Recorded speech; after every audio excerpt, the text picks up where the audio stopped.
Welcome to our latest Conversation Corners, Healing Beyond the Odds, My Journey with Polymyositis and Recovery, featuring speaker Dr. Raina Henderson. At age 11, Raina Henderson was diagnosed with polymyositis and told she might not survive. What followed were years of treatment and physical therapy as she relearned how to walk and perform basic daily activities. After navigating the healthcare system for years, Raina ultimately experienced healing through resilience, advocacy, and self empowerment. Through diet and lifestyle changes, she transitioned from taking 13 pills a day and receiving weekly transfusions to becoming completely off medication and has now been in remission for over 10 years. Despite the odds, Raina went on to earn her doctorate of education in organizational leadership, found a technology startup, and built a career as a data analyst and researcher. In this Conversation Corner, Raina will share her journey of healing, perseverance, and thriving beyond what once seemed impossible, offering hope to others navigating similar challenges. Let's welcome Dr. Raina Henderson. I want to welcome everyone. I'm the chair of the EDISBJ, the Equality.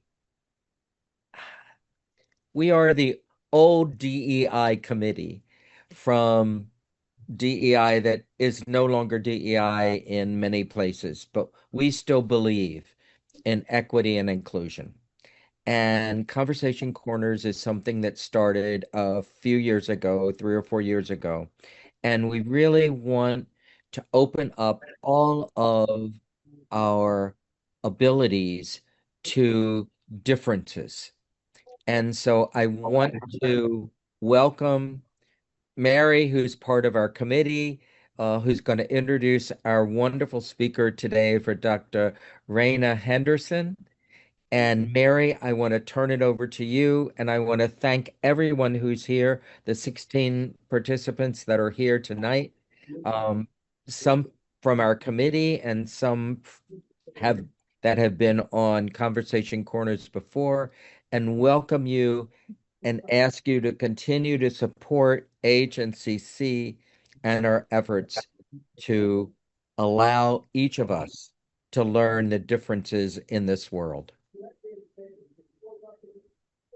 Well, I want to just piggyback off of what Jim said and welcome each and every one of you. And tonight you're in for a rare treat.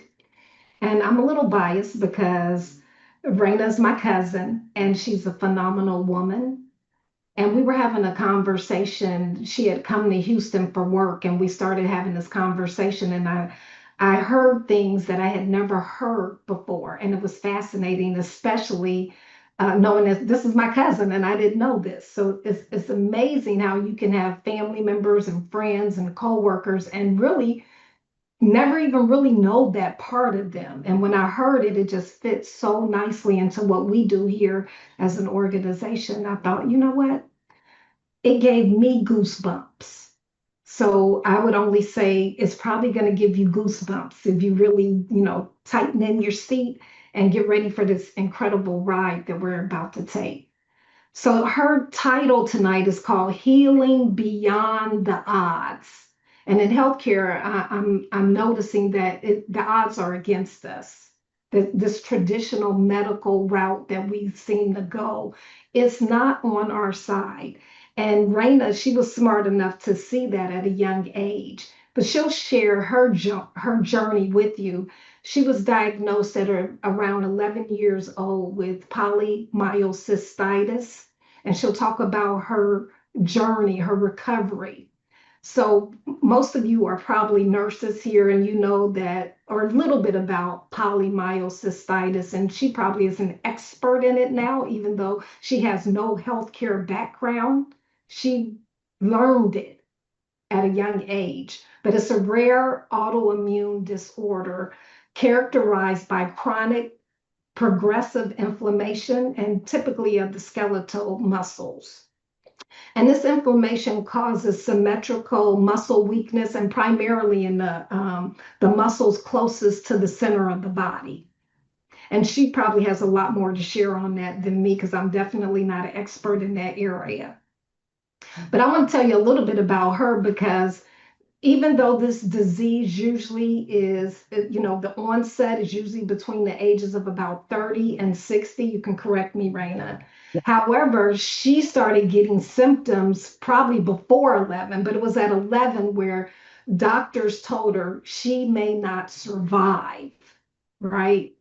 And so what followed was years of treatment, physical therapy, and she literally had to relearn how to walk and perform ADLs. And so she will share all of that with you. But what I want to tell you about is the woman she is today. So Dr. Raina Henderson is a data analyst and researcher.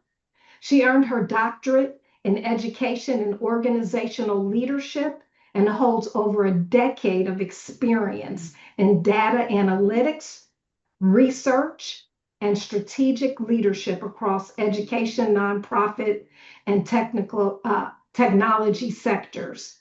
She currently serves as a customer service analyst at Lexia Learning, where she leverages data to drive decision making and improve outcomes. Raina is also the founder of Blackit. Did I say that right? Black Yeah. It. I'm trying not to cuss, but sometimes you got to put that on it.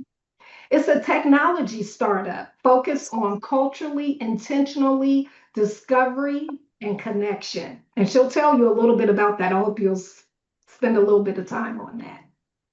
In addition to her professional work, she has been a champion for equity in the data space, using analytics and research to elevate underserved communities and improve systems across all sectors.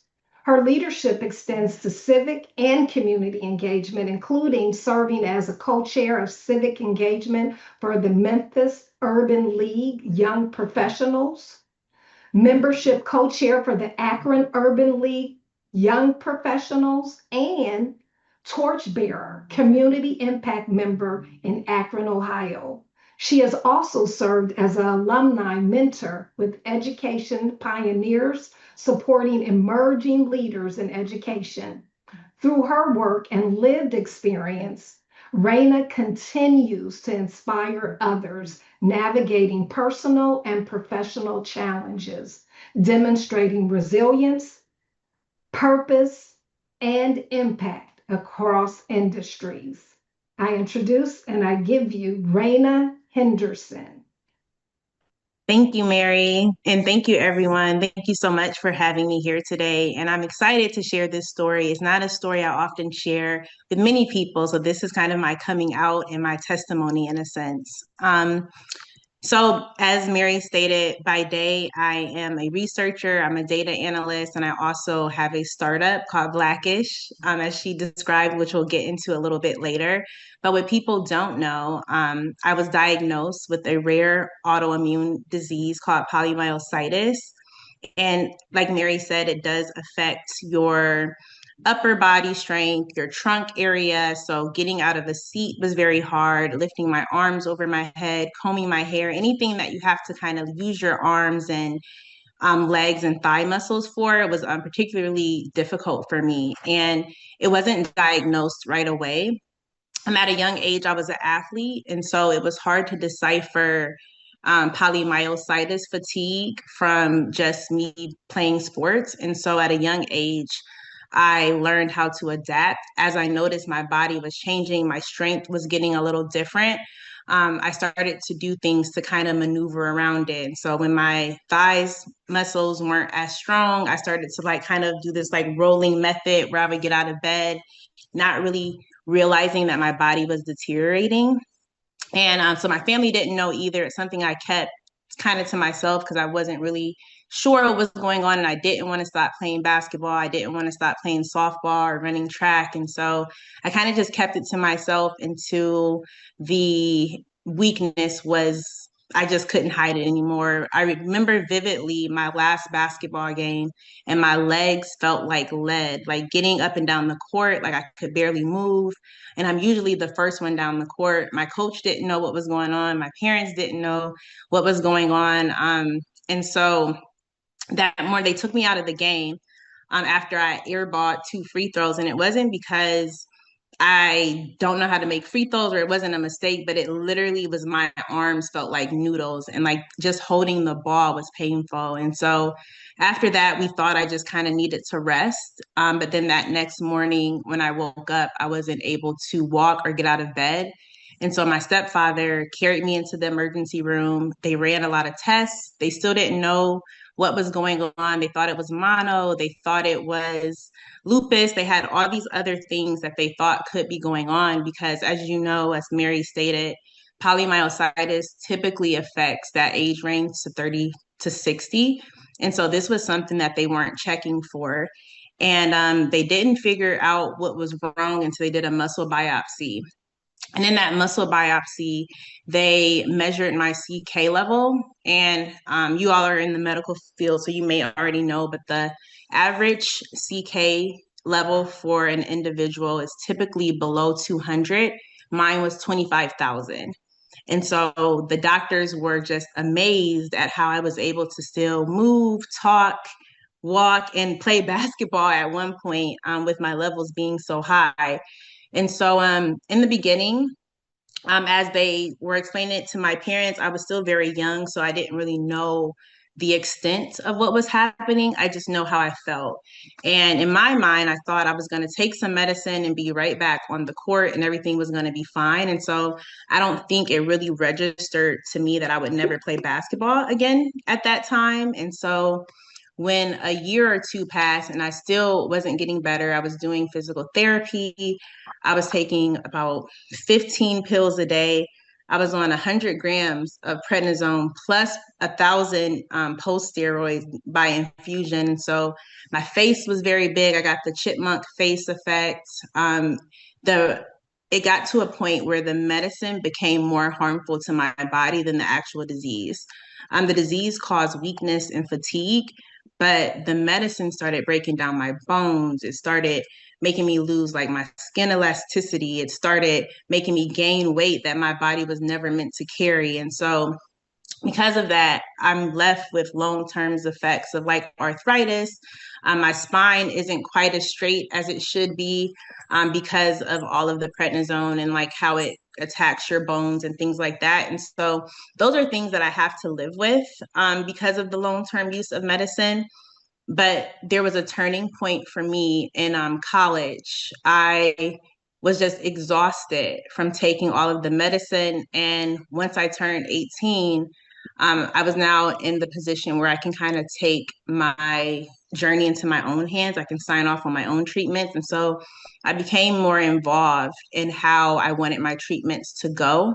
And so I began working very closely with the doctors, remembering things that worked in the past, things that didn't work. And I got to the point where I studied the disease. I studied what made me move and what made me feel better to the point where I already had my regimen. So I could go to a doctor and say, like, this is what I need you to prescribe me.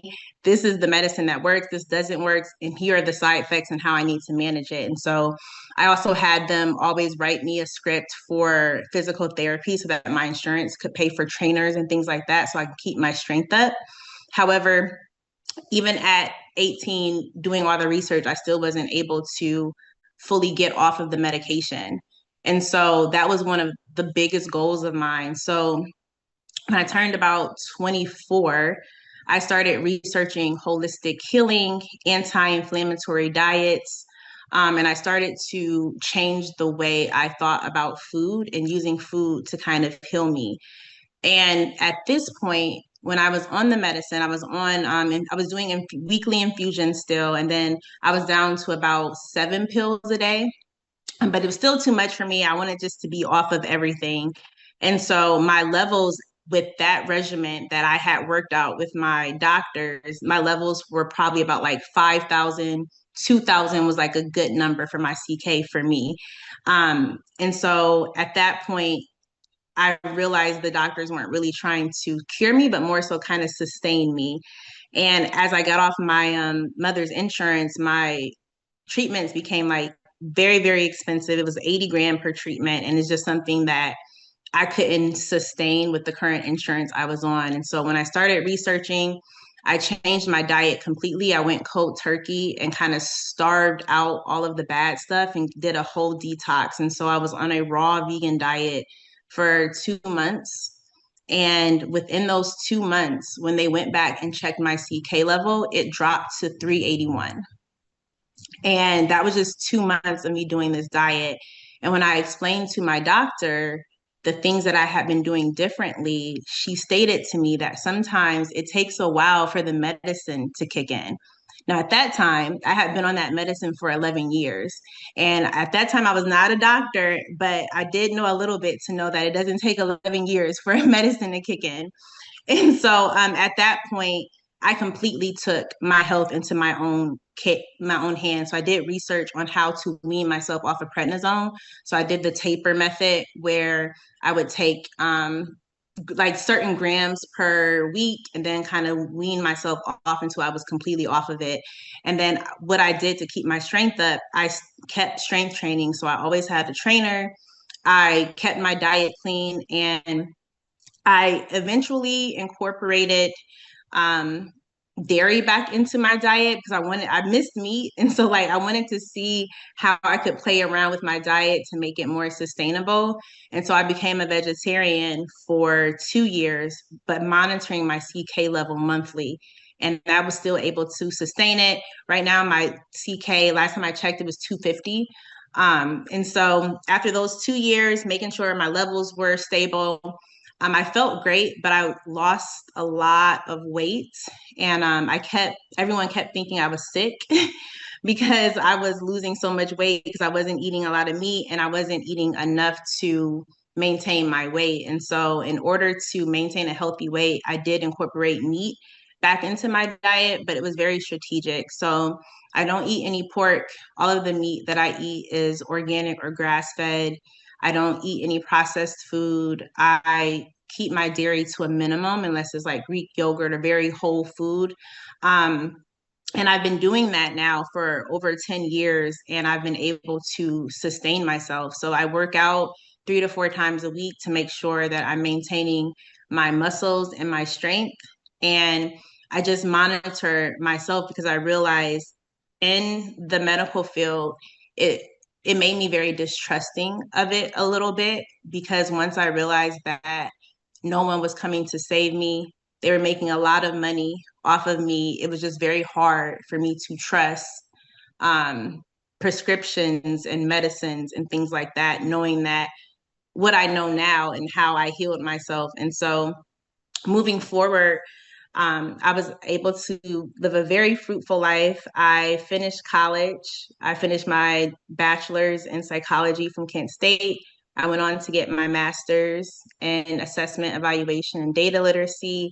And then I finished off with my doctorate in education with a focus on organizational leadership. And so one of my main things was I never wanted this disease to define me. And even as a young kid, I didn't know the extent of the disease, and I really wasn't that worried about it because I knew me, and I knew that I was gonna fight regardless or do whatever it takes to get to the other side. And now that I'm here, I'm just really happy to share my story with anyone who's open to listening.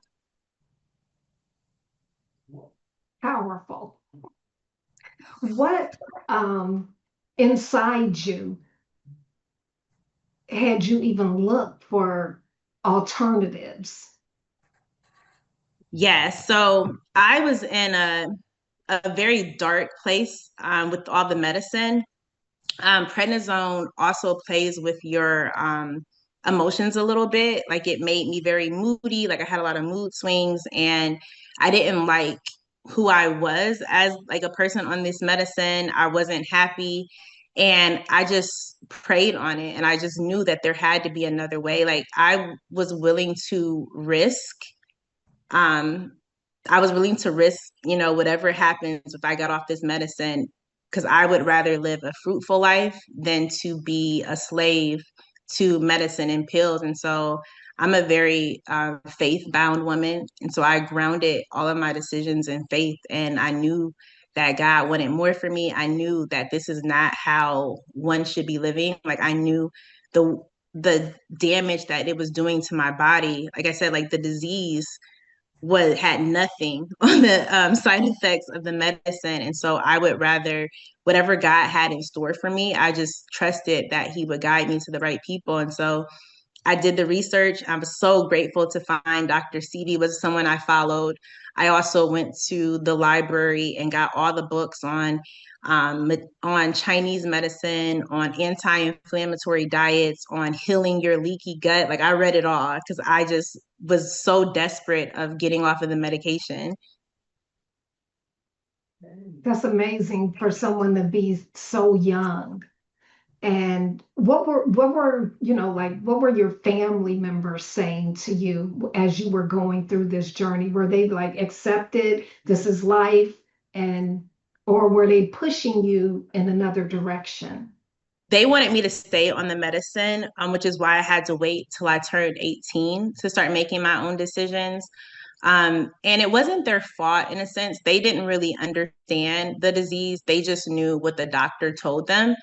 But what I realized as someone who was actually going through the motions, I realized the doctors really didn't know either. And as someone who was actually feeling and experiencing this, I think it was more, I had more to lose than anyone as far as my motivation to get off. Like everyone just wanted to make sure that I was safe and that I was going to be okay and that I was going to be alive to tell the story. But I was more so focused on quality of life.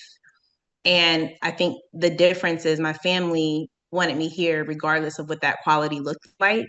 And me, it was like, there's no option. Like my quality of life has to be where I need it to be if I'm going to continue on this journey.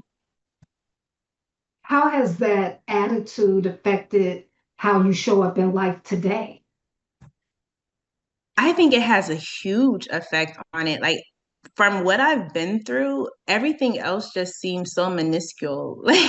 So like just if anyone was to like walk in my shoes or know my story, I think it has really created this level of resilience. And some of my friends and um, people that I know like laugh about this. Like I'm the type of person who like I don't believe in can't. Like I think that I can do any and everything. Like to a detriment almost. Like there's like literally nothing I don't think that I can do. And I think that this process has helped me because I literally, of course, with the help of God, like I am example of the impossible.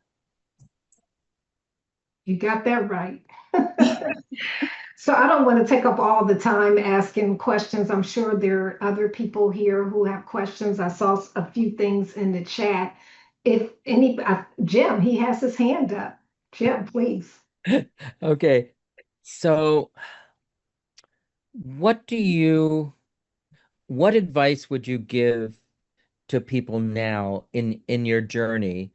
I don't know how old you are now, but in your journey, what advice would you give to people who are having a similar type of challenge where especially young people are, and maybe they're 18 to 22 or something like that, who are trying to figure out what's going on? What advice would you give them? And then my secondary question is today, how different do you feel and what can you do today that you weren't able to do that first time when you went off the basketball court and you were having all those issues? And what can you do today that you couldn't do then? Yeah. Great questions. And I'll tackle the first one first.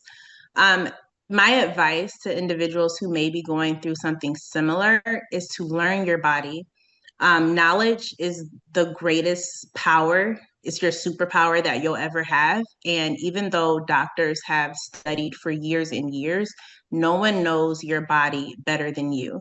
And as someone who has gone through this, I have done the work to become very in tune with my body to the point I know when something's off. I know if a flare up is coming.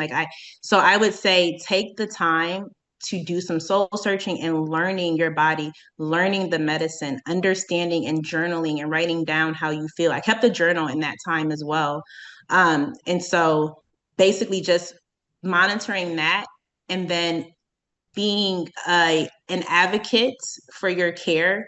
Never just be a person who kind of just stands by and allows the doctor to take over, but make sure that you're very active in your plan of treatment, your course of treatment, and make sure that you're comfortable with the decisions that you and your doctor make. And then the second question, what can I do now that I couldn't do before? Well, right now I'm lifting weights. My personal record for the squat is 225, which I haven't hit that in a while. That was probably like 2 years ago. But as someone who couldn't get up from a chair and couldn't walk, that's very impressive and very much so a testament to putting my mind to do anything that I put my mind to. Beautiful. Thank you. Andrea. Hi, everyone. And Raina, I'm so touched by your story. Your strength is unbelievable. And you knew that about yourself, or you learned it real quick. And yeah, and I'm in this turmoil with other nurses that I know about how patients will just take what the doctor says and they give their agency to the doctor, and then they're just suffering with another med, another med. And yeah, how can we as nurses help our clients regain their agency without like tipping over the healthcare system? But maybe we kind of have to tip it up a little bit and put more of our holistic and natural treatments into place that really work. That obviously food is going to work for your body when you find that that's because we're supposed to eat food. It makes so much sense, right? You're not supposed to take a handful of pills. Yeah. How would you give us some help as nurses? Like, what can we say, or how can we be role models, or what do you think about it? Yes, that's actually a great question. And to your point, it got to the point where I was taking 15 pills, but I would say 60% of those pills were literally pills that fought the side effects of the pills that's supposed to be doing the thing. And so, Right. once you start breaking down what each of these pills do, so I think the first step is education, educating patients on not only what this medicine is, what it does, and also the side effects, because I think that gets overlooked a lot of times, or it's like glanced over like really quickly. And also, I think it starts with the mindset. So if nurses can find a way to start with the mind, like knowledge, and then having your patients understand their own strength, whether that be with moving their bodies, whether that be with keeping their spirits up.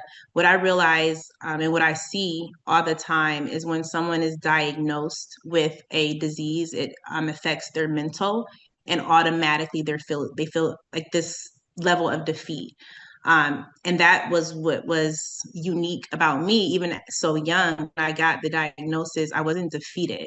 And so I think that's where that difference is. And that's kind of how you have to approach it when you're dealing with patients. When you see that level of defeat, you have to find a glimmer of hope, whatever that hope that they can hold on to be. Mine was basketball. So my silver lining was one day I'm going to get back on the court. And so for a patient, it may be looking like, maybe they want to play with their grandkids. Maybe they want to run again. Maybe they want to I don't know, travel again, or whatever the case may be. You have to give them a silver lining, something to reach for, so that defeat doesn't consume them. Wow, well said. Marcy. Yeah. Hi, Raina. Thank you so much for just your powerful story. I'm actually curious because you talked about being under the age of 18 and wanting to change your lifestyle and do all these these non-medical interventions to bring you back to health that your parents were skeptical of in a way because they were, they just wanted you to stay safe and do what the doctors wanted you to do. So I'm curious when, if they ever switched their thinking into believing in what you had begun to do, and and how did they tell you that, or if they ever told you that? Yeah. It took a while, actually. People want to see results. So like just telling them like, hey, I'm stopping treatment, I'm doing this.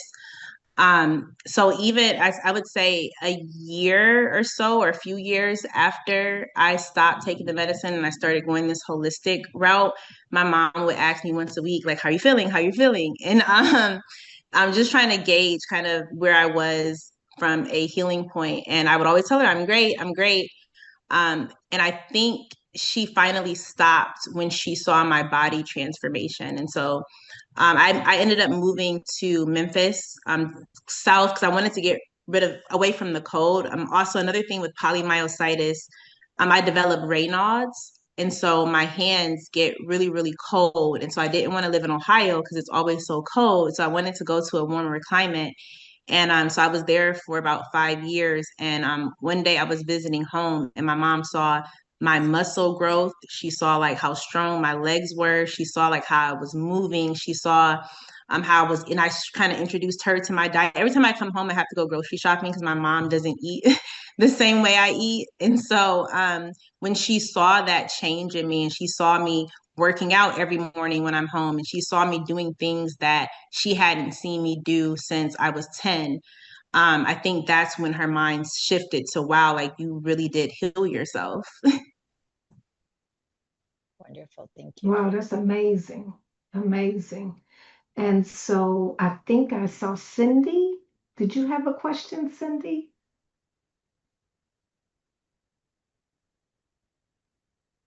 I think she's muted and I don't have host powers.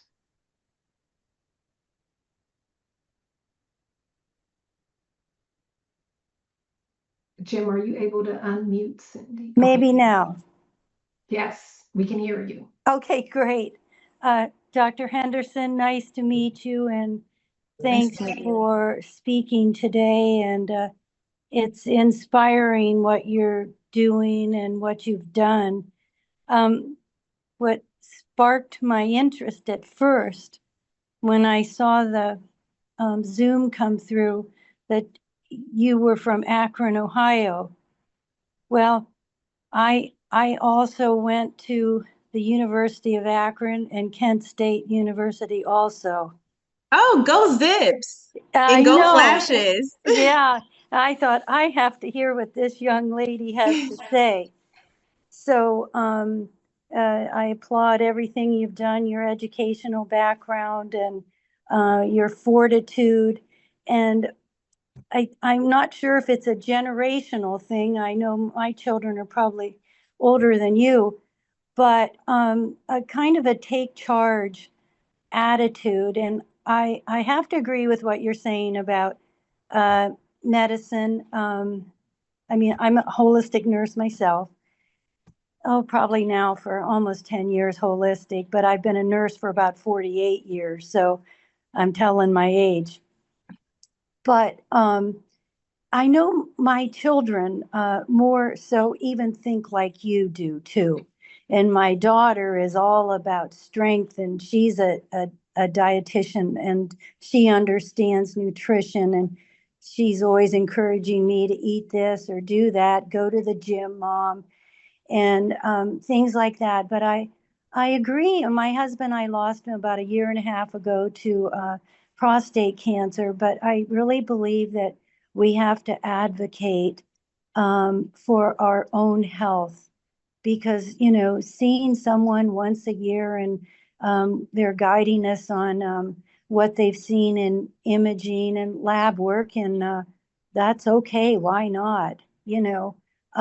But I think, like you're listening to your body, you're seeing all those pills fight each other.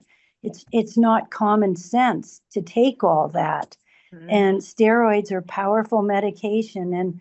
And with you reading all of this, how you've educated yourself about your disease process, nobody knows it better than you. And so Yes. that's right. So for you to go out and educate others, the rest of us, and tell your story, that's the most powerful thing. So I just wanted to share all that and say hello to Akron. I might cry. Say hello to Akron, Ohio. My brother, my mother, my sister, all graduates.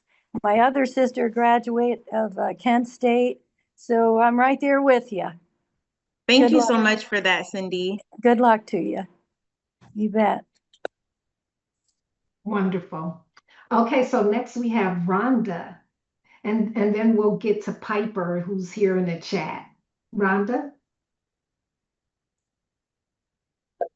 Sorry, it took me a minute to get off mute. I'm on my phone. So I just want to say thank you so much for sharing your story. So powerful. Two things that stood out to me, and as someone of a person of faith as well, just how powerful food and faith can be. And I just feel like I'm a holistic nurse and nurse coach as well, is in nursing and medicine in general, we just don't talk about that enough. And I think, your story was just, a testimony to how powerful it can be. I mean, God gave us the things that we're supposed to eat, and all of these other things that are out there, weren't around many years ago. So I have also been able to do some healing myself with food.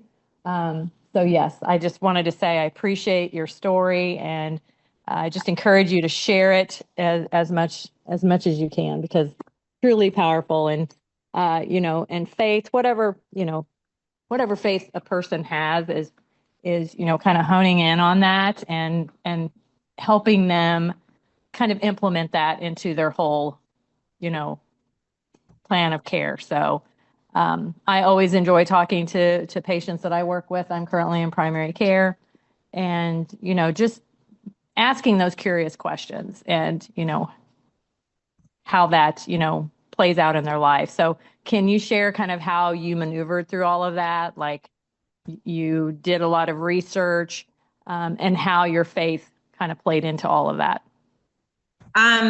Yeah, faith was huge, it was imperative to my journey, especially dealing with something like this. And I can tell you, one of the reasons I was never defeated was because of faith. My family was very grounded in the church. So during the diagnosis, like, the doctors were shocked that I still had a smile on my face, like I was fine.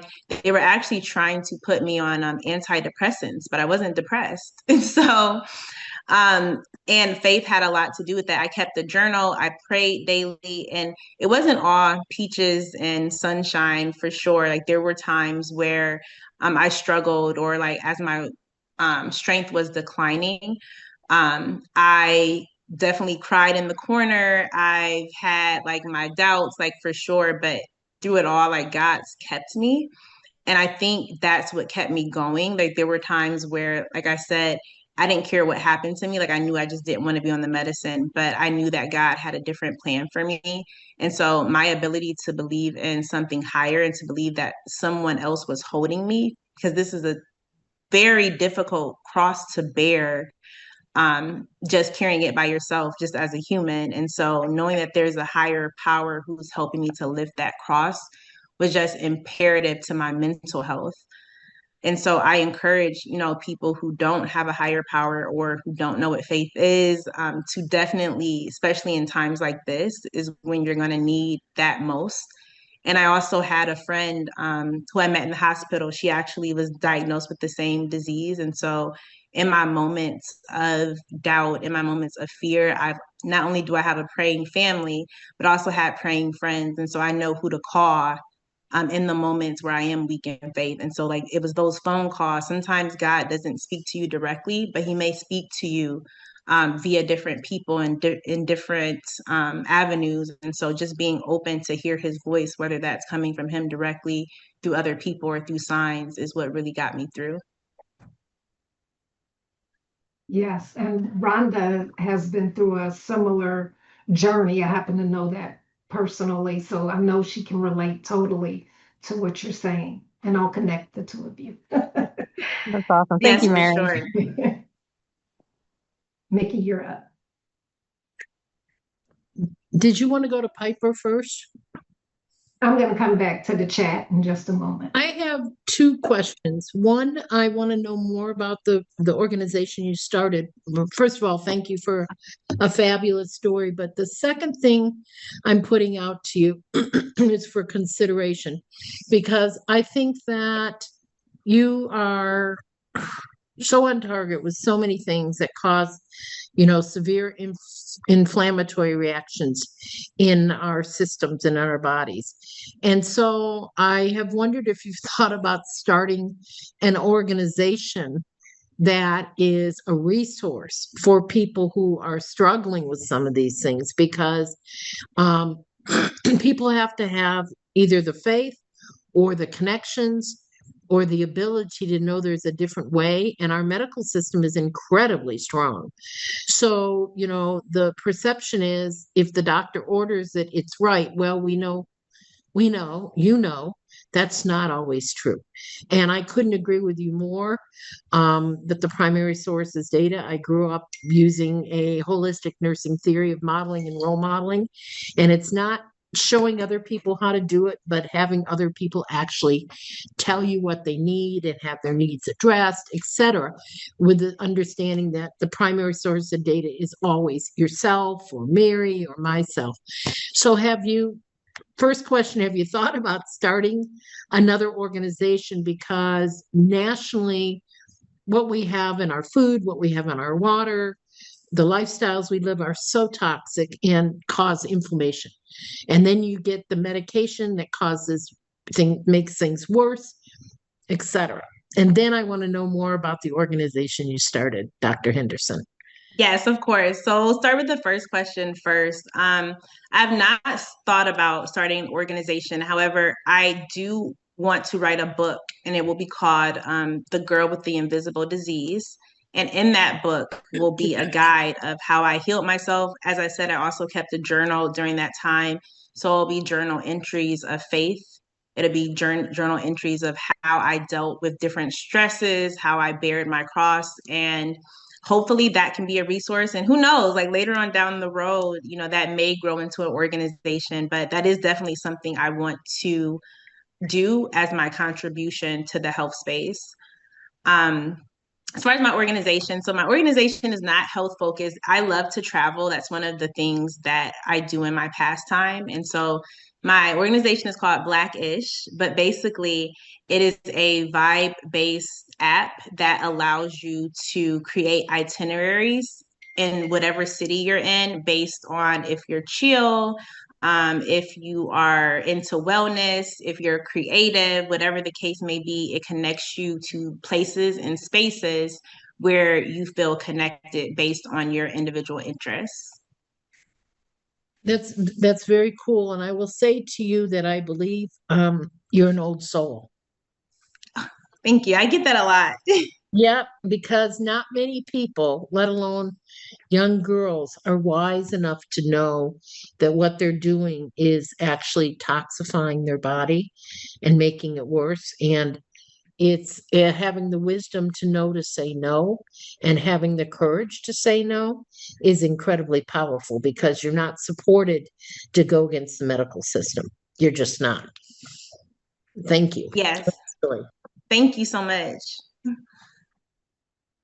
Okay, awesome. So we have, I think, a couple of people in the chat. Piper says, I'm curious to see how doctors react to your recovery without pharmaceutical treatment, but a more holistic approach.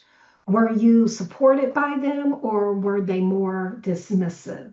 That's a great question. They were definitely dismissive.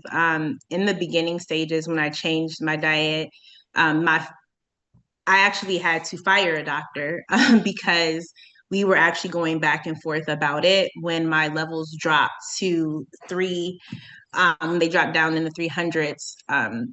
When she said, sometimes it takes a while for the medicine to kick in. And I told her I wanted to wean myself off of the medicine and try the food approach. She was not supportive of it. She did not agree with it, to the point where I removed her as a part of my health team altogether.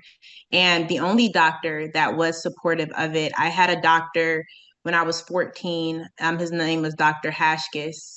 And he was the only doctor who actually listened to me as a 14-year-old.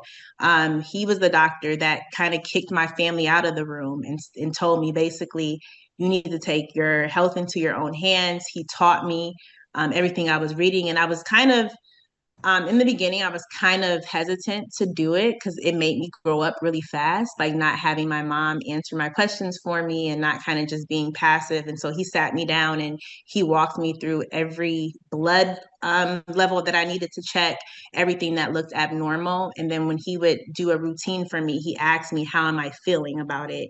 Like, how does this medicine make you feel? Like, how does the side effects? And then he was the only one to really ignore the labs and focus on feelings. So he said to me that maybe your labs will never be the average person's numbers. He was like, but you really need to focus on how you feel. And that's how I got into my journey of understanding my body, tracking my journal entries of what medicine I was taking, how it made me feel, what the side effects were.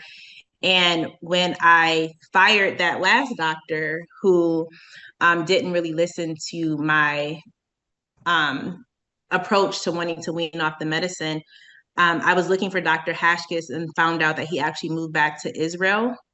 And so I searched high and low for him to help me with this journey. And my mom's friend actually found him, tracked him down, and gave me his email. And so we emailed, and when I told him what I was doing, he was extremely proud of me. And he was the one who actually helped me come up with the taper plan to get off of the prednisone. So only one doctor in my whole experience was supportive of the holistic journey. Everyone else was not. And it's gotten to the point, even now, when I have a primary care doctor and I just use them to run labs, and I don't ask them to prescribe anything. I literally go to him and say, these are the labs that I need. These are the numbers that I need. I just need you to write the scripts.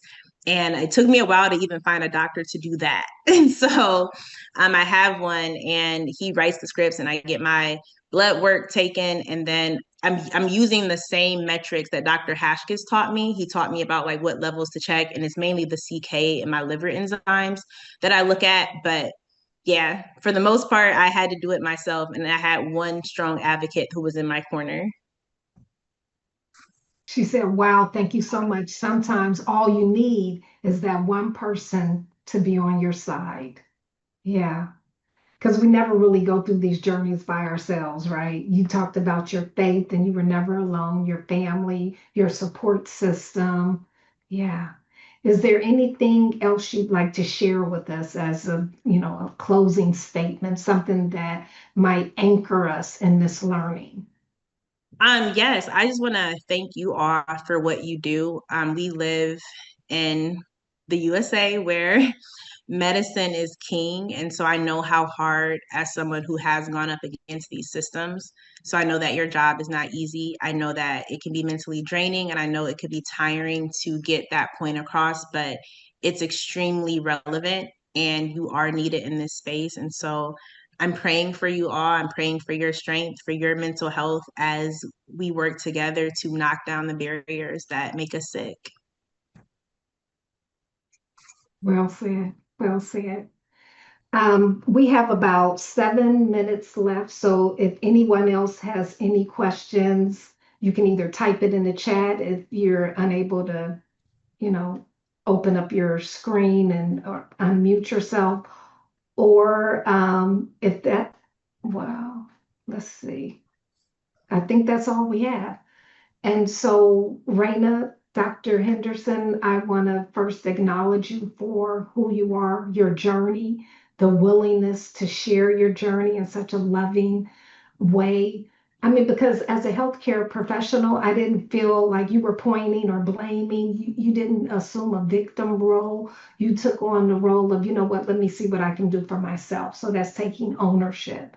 I acknowledge the fact that I don't know if you all can see her, but she is beautiful. And if you see her in person, she's tall, she's gorgeous, and inside and out.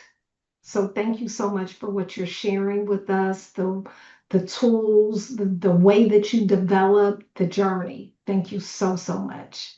Mickey. I just want to say, Dr. Henderson, the EDI committee started a conversation corner several years ago, and this was very, very, very, very powerful. Thank you for being here. You're a class act, and I think your message is really, really important. So I think you need to figure out how we can know when your book is out there. I would like to read it. I would like to support it. Um, I think we need to empower people to take their health back. It's been held hostage for a long time by the medical system, and your story is about taking your health back. But when I see hear an 11-year-old doing that, I can envision this much, much, much older soul in the 11-year-old's body that allowed you to or supported you in this journey, because it is tremendous strength and courage. Thank you. Thank you so much, Margaret. That's very touching. Thank you.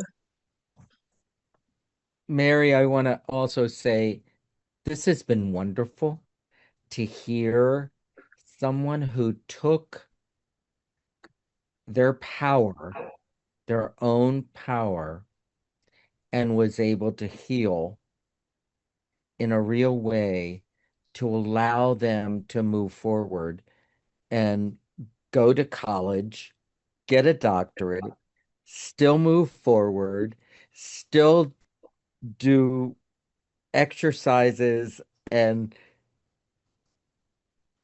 it's amazing to see. And the story should be told to so many people that you have the power in yourself if you take that on, to take that power to grow and to change. It takes a special person to do that. So, Reina, I want to thank you for being such a wonderful example of being able to take that power yourself and show us how it can come out so positively. Thank you so much, Jim, and thank you for having me. And thank you all for being so receptive and wonderful and listening to my story. And I will definitely keep you posted on the book. In the chat, I see about the app too. I'll definitely keep Mary posted about the app. It launches officially in November. I told you all at the very beginning that you were in for a rare treat. How many of you got goosebumps? Because I got goosebumps the first time I heard. So the way that we are as holistic nurses, Raina, we just stand with you. And we're going to all unmute if everybody would as we get ready to say goodbye. And maybe we'll just put the word love, because that's what I'm present to right now, love. So if everybody would unmute, and at the same time, we're just going to all just express our love to Raina. 1, 2, 3. Love. Love. Woohoo, love. One big Good hug. job, Dr. Henderson. That's my friends, everyone. Shout out to my friends Sharika, Rose, and Ariel. Hey, Sharika. Hey, Sharika. Welcome to the club. So stay tuned in for our next conversation corner. Do you know the date, Jim?